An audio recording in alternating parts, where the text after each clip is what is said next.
the solution to this. Find all values x that make the true. Now I'm going to make a sign chart again. I draw a number line.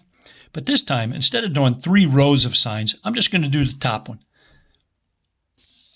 So I'm going to just kind of analyze this product all at once. So just do the top one. Find the numbers that make this 0. Clearly, they are -2 and 3. Put those on your number line. When you plug -2 or 3 in, one of these is 0, so their product would be 0. Put zeros above them, maybe.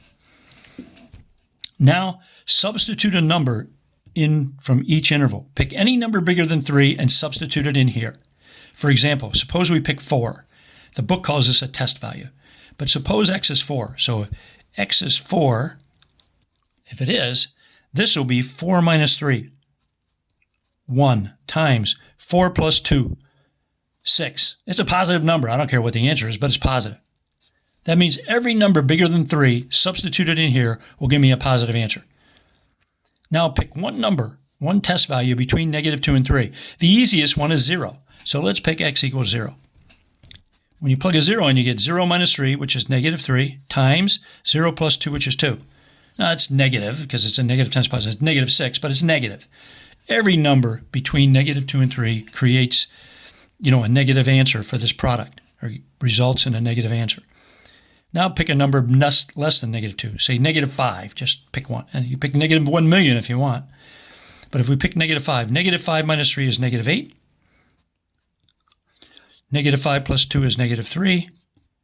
Two negatives together, multiplied together, would give me a positive. That means all the answers over here is positive. See, I get that same signs. And then if I want to know where it's greater than or equal to 0, same answer, same procedure. Just, where is it greater than or equal to 0? 3 or bigger. -2 or less. Bigger than 0 means positive. Equal to 0 means 3 or -2 in this case. Okay? We could also answer the question, where is x squared minus x minus 6 less than 0 from the same chart, for example? Remember, this side, again, factors as x minus 3 times x plus 2 would be less than 0. And I've already made the chart for it. So now I want to know where it's less than 0, which means negative. Here's where it's negative, between -2 and 3. So the answer is when x is between -2 and 3. There's the answer in inequality notation with a compact inequality, or you could write it from -2 to 3 like this in interval notation. But that's the solution set. Okay? That's simple. A comment, too. Now, I suggest you do it the way I just showed you because I don't want you to screw up necessarily. But look, see, this is x minus 3 to an odd power, the first power. Even if it was to the third power or fifth power or whatever, though. But if that's to an odd power, on one side of 3 it's positive, the other side is negative. So 3 will change, x minus 3 changes sign at 3 because there's an odd power.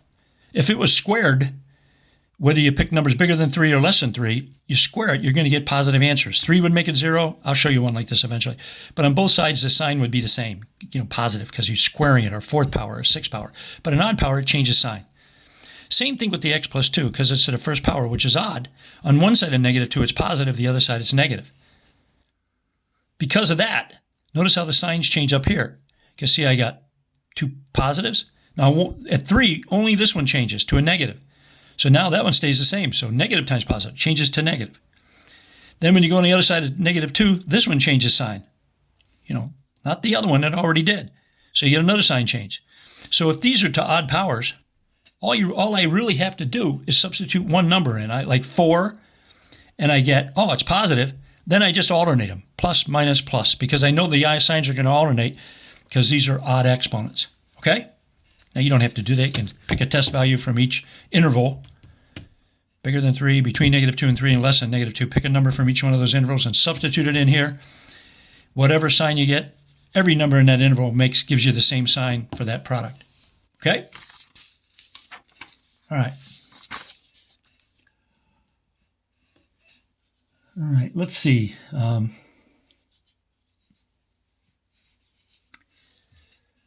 Suppose we have some polynomial. So suppose P is a polynomial.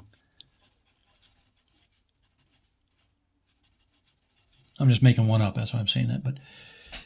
And suppose we want to solve, in P of X, whatever it is, we factor it, and it looks like this. I can multiply it out if you want, but suppose it's, let's say, 2x times 3x plus 1 times 5 minus 2x. Say it factors like that. Now that wouldn't be, we could multiply this out and see what it originally looks like. And even if I gave you this, you should be able to factor it because there's a GCF. But just pretend we had this and we went through the process of factoring it. And then we wanted to know when P of X, this thing, this whole thing, let's say was less than or equal to 0. Now remember, on this side is this complicated third-degree polynomial. But you factor it and you get this. So you have this whole thing, this third-degree polynomial, which is what it would be, is here. And you factor it, and you get this. So that's the same thing as that one, just in factored form. So over here, I'm going to put that in place of this. So the problem, if you have to factor this side, would be 2x times 3x plus 1 times 5 minus 2x is less than or equal to 0. I just put the factored form, and we're supposed to solve this, let's say. Let's make a sign chart. Okay. Now remember, you want a 0 on this side. This has to be completely factored to do this. So you got to be able to factor it. Remember, I'm just going to make one row of plus and minus signs.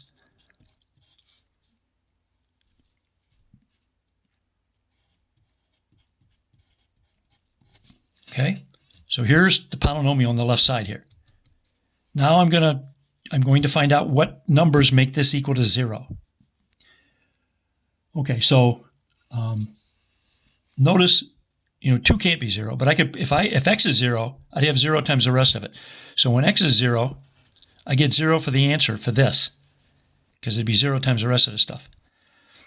This one is 0, 3x plus 1 equals 0, when x equals, subtract 1 from both sides, divide by 3, when x is negative 1/3.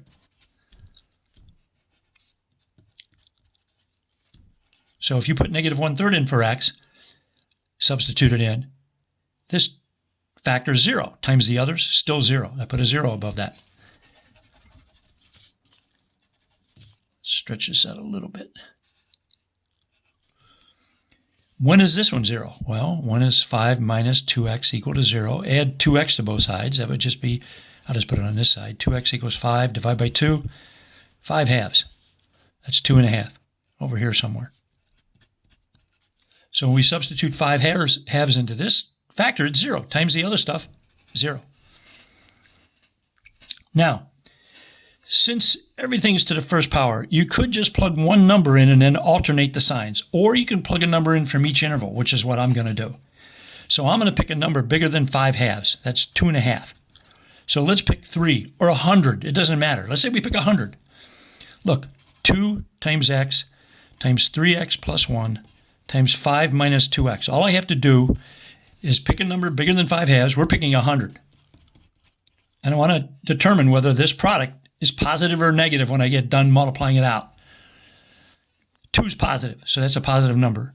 If I put 100 there, I'm going to get 100. If I put 100 here, I have 3 times 100 plus 1. That's 301. That's positive. If I put 100 here, I have 5 minus 2 times 100 minus 200. That's negative. You don't even have to do this. You could probably just tell. That's positive. When I put 100 here, positive. 2 is always positive. Put 100 here, I'd get 301 actually, but positive. If I put 100 there, I'm going to get a negative. I get 5 minus 200, negative 195. I'm multiplying a positive times a positive times a positive times a negative. Negative. That means every number bigger than 5 halves substituted into this product gives me a negative answer. Now, since all the exponents are 1, you could just say negative, positive, negative, positive. But let's not do that. Let's pick another test value between 0 and 2.5, between 0 and 5 halves. Pick 1. Let's see if we can do it without even plugging the number in. Pick 1. 2 is positive. Put a 1 there, positive. Put a 1 here. You have 3 times 1 plus 1. That's, 4, but it's positive. 5 minus 2 times 1. 5 minus 2, positive. All positives. That means the product's positive. But they're all positive. Pick a number from the next interval. This interval, between 0 and negative 1/3. Let's say negative 1/10 we're going to pick. Negative 1/10. That's what we're going to pick. 2 is positive. Put a negative 1/10 there. Negative. Look, 3 times negative 1/10. That's negative 3/10 plus 1. Positive. We can just do it in your head, but plug it in if you have to. That's just negative 3/10 plus 1. Put negative 1/10 here. 5 minus 2 times negative 1/10. That'd be 5 plus 2/10, positive. So we have a positive times a negative times a positive times a negative. One odd number of negatives. Negative. Notice the sign changed, just like I told you it would. Okay, let's say start with this again. This product. That's a plus sign there. Let's pick a number less than negative 1/3. Let's say negative 10. So we're going to use negative 10 as a test value. 2 is always positive. Times negative 10, which is negative. 3 times negative 10 plus 1. That's negative 30 plus 1, negative. Here, 5 minus 2 times negative 10. 5 plus 20, positive. 2 negatives. Even number of negatives multiplied together. Positive answer. But see how the signs changed all the way down?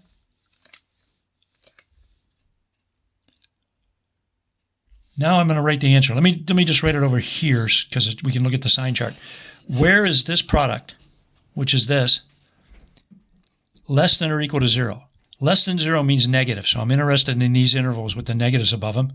Equal to 0 means, well, I want to include the numbers that give me 0. Okay, look. Numbers less than negative 1/3, substitute in here, give me positive answers. I don't want that. I don't want greater than 0. I want less than 0. So I want the numbers less than, or not less, I don't want the numbers less than negative 1/3.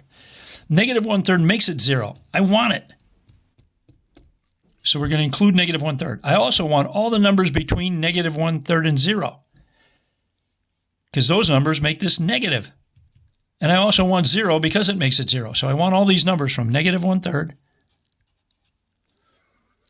I want all the values x between negative 1/3 and 0. Let's write it like this first. And I also want the negative 1/3 and 0 because I'm including the 0 values. Or I want this stuff over here. I don't want these numbers between 0 and 5/2 because they produce a positive answer for this. They result in positive, greater than 0. I don't want that. I want it less than 0 or equal to 0. 5/2 makes this product 0. And, that product, which is the same as that, make it 0. And numbers bigger than 5/2 make this negative. So I want everything greater than or equal to 5/2 also. Here's the answer in inequality notation. If we wrote it in interval notation, we'd say negative 1/3, comma 0 with brackets around it. Because we're including the endpoints. Union from 5/2 with a bracket on the left side and an infinity on the right side with the parentheses. If this was a strict inequality like less than, I would just take away the equal parts and I'd use parentheses. Okay? Suppose we're supposed to solve this same polynomial. So say greater than 0. We want to know where p of x is greater than 0, where p of x is the same thing. So factoring the left side would give me this again.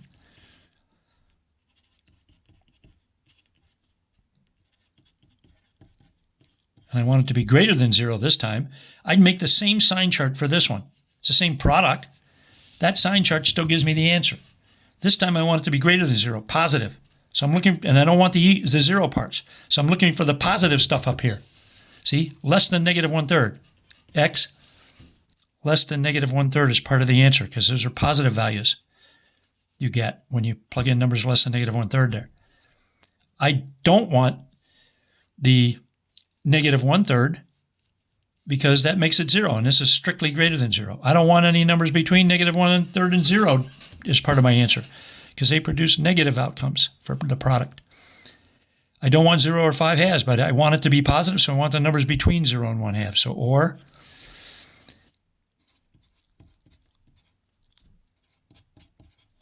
those.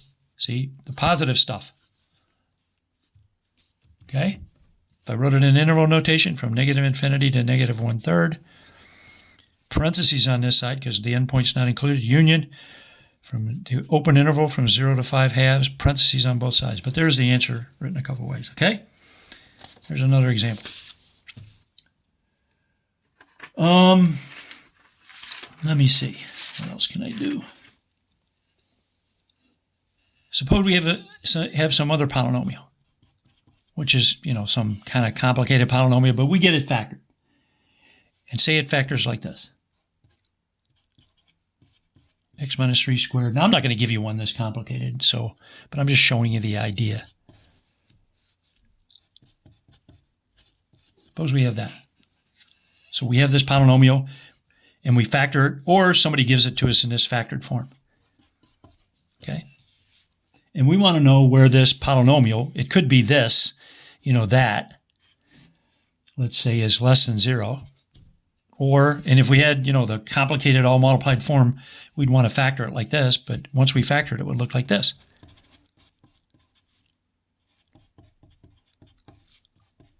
Just replacing the polynomial with its factored form, and I want to know where it's less than 0, and I want to solve that. Let's make a sign chart again. Okay, here, let's make it below this time.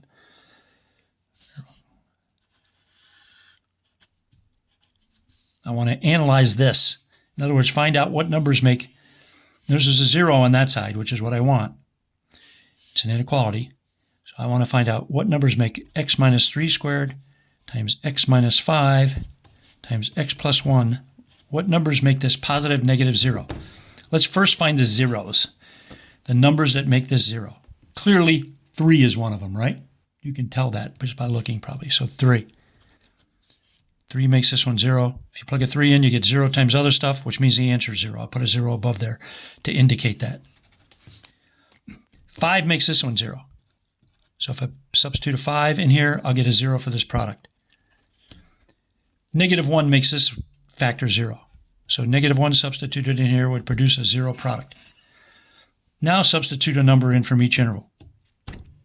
Let's see, let's pick some number. So we have this x minus 3. Here, let me just do it under here if I can. You probably can do it in your head. Let's pick 6, a number from the biggest interval, something bigger than 5, 6. Now, 3 substituted in here makes this 0. 0 squared is 0. If you put any number in here that's not 3, this one's always positive because you're squaring it. See, if you put 6 in, you get 6 minus 3. 3 squared is 9. If you put negative 6 in, for example, it would be negative 6 minus 3. Negative 9 squared, still positive. This one's always positive unless you put a 3 in. And we already did that. So this one's always going to be positive. If we put a 6 in here, we get a positive 1. Put a 6 in here. I'm picking x equals 6 to test. Put a 6 in here, we get a positive. All positives. Positive. So every number bigger than 6 produces a positive product. Pick something between 3 and 5. Say 4. So let's pick x equals 4. You put it here. This one's always positive, like I said. 4 minus 5, negative. That's negative 1. 4 plus 1, positive. Positive times positive. Negative. Every number between 3 and 5 substituted in here gives you a negative product. Pick a number between negative 1 and 3. The easiest one's 0. So let's pick x equals 0. This one's always positive, like we said, unless you put 3 in. Put a 0 here, negative. 0 minus 5 is negative. 0 plus 1, positive. Notice it didn't change. Positive, negative, positive. Still negative. On both sides of 3, I have negatives. Why? Because this was squared. See, on both sides of 3, this sign doesn't change. I kind of explained that before. But we're just substituting a number in from each interval at this point. Now pick a number less than negative 1. Say negative 2. This one's always positive. Put a negative 2 in here. Negative 2 minus 5 is negative. That's negative 7. Negative 2 plus 1 is negative. Positive times negative. Positive. Now I can answer any question about this, any question asking where this is less than 0, greater than 0, less than or equal to 0, or greater than or equal to 0, or equal to 0. This chart gives me all those answers. Here, this answer, where is this less than 0? Look at the negatives. Where is it less than 0? Between negative 1 and 3. Those values of x make that negative. So we'd say negative 1 is less than x is less than 3, or between 3 and 5. So 3 is less than x is less than 5. You want to write it in interval notation, -1 to 3 like this, union, parentheses around it, and then the interval 3 to 5 with parentheses around it again. Notice, now that's the answer to that one. Now I'm going to change it on you. So, be careful. But so let's get rid of this. Well, I should have just changed that one. But suppose it's less than or equal to 0. Why? Okay. Now I want the zeros, the -1, the 3, the 5, and the negatives. I want all this stuff. Notice I don't have to write it, in different parts now.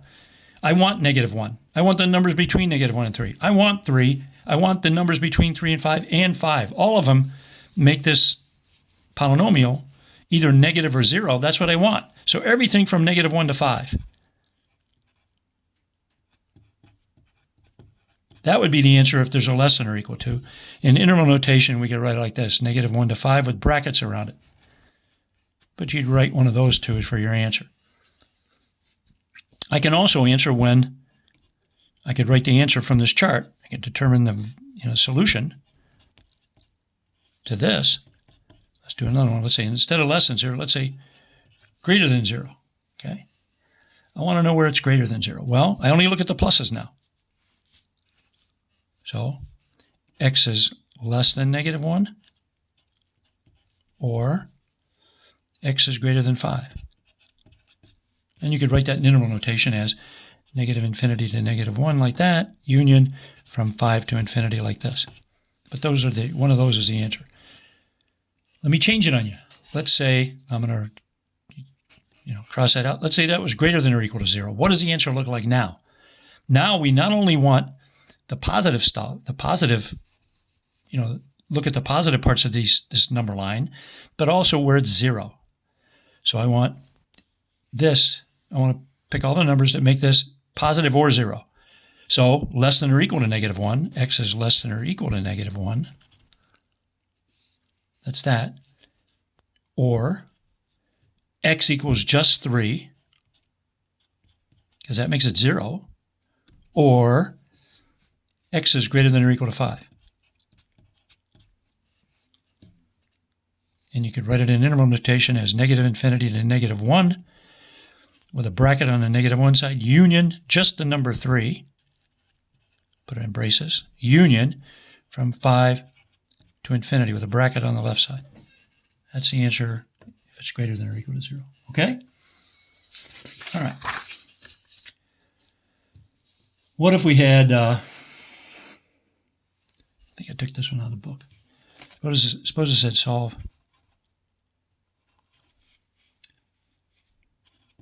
2x squared plus 4x is greater than 1. So it's not in the form we want it, so we'd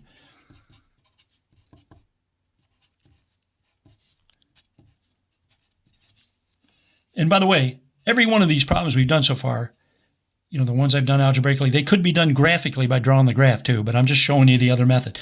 Both methods always work as long as you can get the, the stuff on the other side of the inequality from 0. Whatever that is, if you can graph that as a function, f of x equals that, graph it reasonably well, get the x-intercepts, you could use a graph. But we're doing these algebraically. So I'm going to do this one algebraically also. Now this one, unfortunately, if you try to factor this, you're going to have a problem.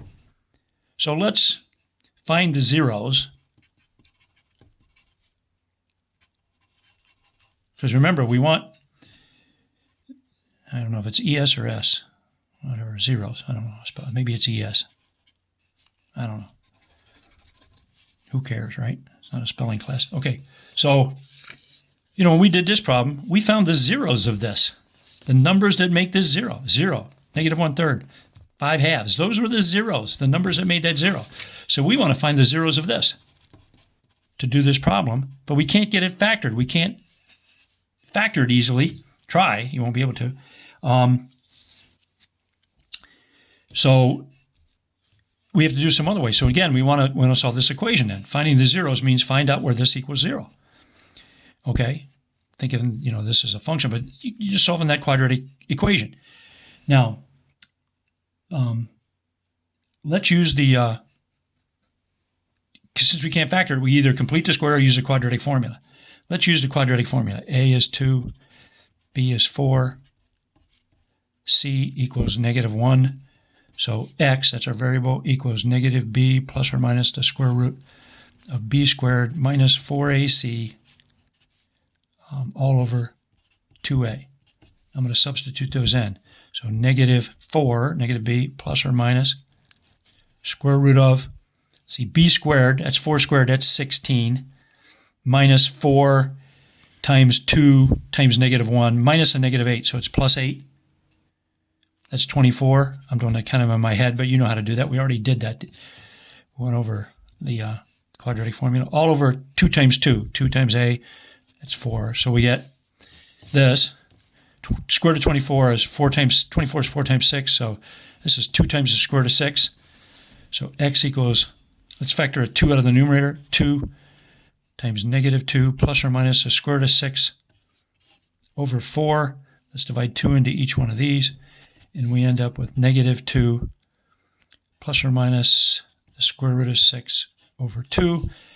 And or we could write it as negative 2 over 2, which is negative 1, plus or minus the square root of 6 over 2. We've written it all these ways, so we'll see which one's the most useful. Now, these are the numbers. When you plug them into this, you get 0. For example, if p of x was equal to 2x squared plus 4x minus 1, then p of negative 1 plus the square root of 6 over 2 would equal 0 when you did all the work. Now, I did one like that in a previous video when we were covering an earlier section. But if you substitute this in for x and do all the work, you should get 0 if I didn't make a mistake. I don't think I did. Same thing with the other one. If you plug this one or the one with the minus sign, those are the zeros. That also tells you how this factors. Remember, I showed you this with some rational numbered zeros when we factored and got rational numbers. But here's a way of factoring this. If you know the zeros, see, the 2 zeros are this. The solutions to this are these. X equals, let's say, negative 1 plus the square root of 6 over 2. That's one of them. And the other one is x equals negative 1 minus the square root of 6 over 2. Those are the two answers. Notice if I subtract this from both sides, we'd have x minus, and I'm subtracting the whole thing. I'm going to leave it in quantity for now. So I'm just really saying x minus that whole thing. You can change the signs if you want. But if you said, if I subtracted this whole thing minus the whole thing, it would look like that, equals 0. Or subtract this whole thing to the, from both sides, and on the left side you get x minus this whole thing would equal 0. Since this equals 0 or this equals 0, that means the product of these two, and you can change the signs if you want, but just leave it like this for our purposes.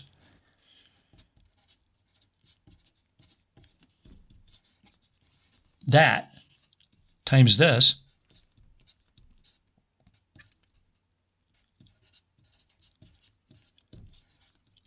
then equals 0. And notice that's almost a factorization, like I showed you earlier, of this. Notice this one has a 2 as a leading coefficient. Look, if you multiply this out, you won't get this. You'll get half of it. You'll actually get x squared plus 2x minus 1/2. You can try it if you want. But all I have to do, because x times x is 1x squared, I need a 2 here. This is a factorization of that. And notice if you set it equal, since it's 0, you set each one of these equal to 0, solve and you get the same answer.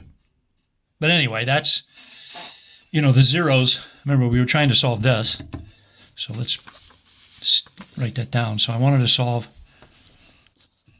2x squared plus 4x minus 1 is greater than 0. Solve this. That's what we started out to do. And I now know the zeros of this. I just showed you all the work to get them. The zeros are negative 1 plus or minus the square root of 6 over 2. Now, I'm going to draw a sign chart, but just because that's how we've been doing it. But look, this is what it means. This time, I'm not going to write the factored form. I could. It's this. If I want to write it. But I'm not going to. I'm just going to, because I already know the zeros now. Even though that factors as this complicated expression that we showed down here. But I'm going to analyze this. I know the zeros. These two. Now I got to figure out where they are in the number line. If I don't have a calculator, I'm going to have to ballpark them. If you have a calculator, punch them in a calculator. But look, -1, let me leave a little room here. Let's see. -1 plus the square root of 6 over 2, let's say. I can kind of ballpark where that is. I know that the square root of 6 is between the square root of 4. It's bigger than the square root of 4, which is 2, and it's less than the square root of 9, which is 3. So square root of 6 is between 2 and 3. So this is between -1 plus the square root of 4, which is less than that, which is just 2 over 2.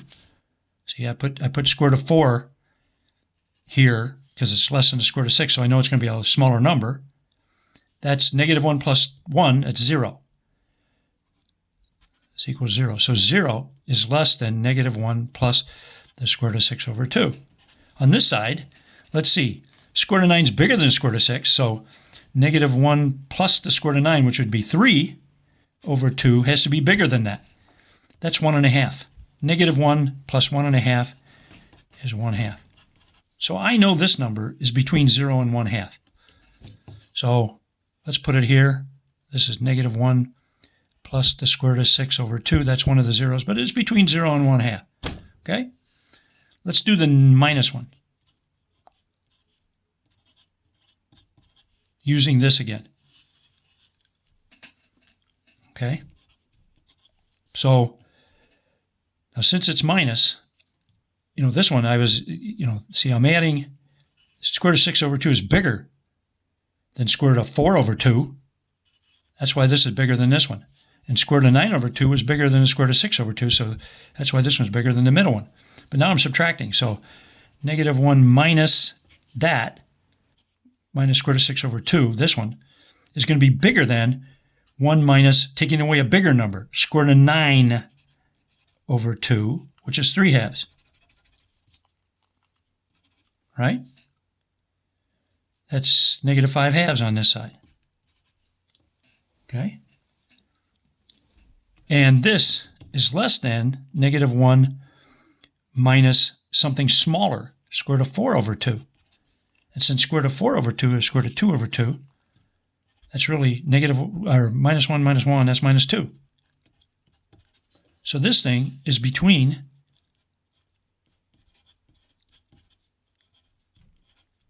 -2.5, -5/2, and -2. So I have at least an idea where it is, but it's between negative, like up here, if this was 0, see this is a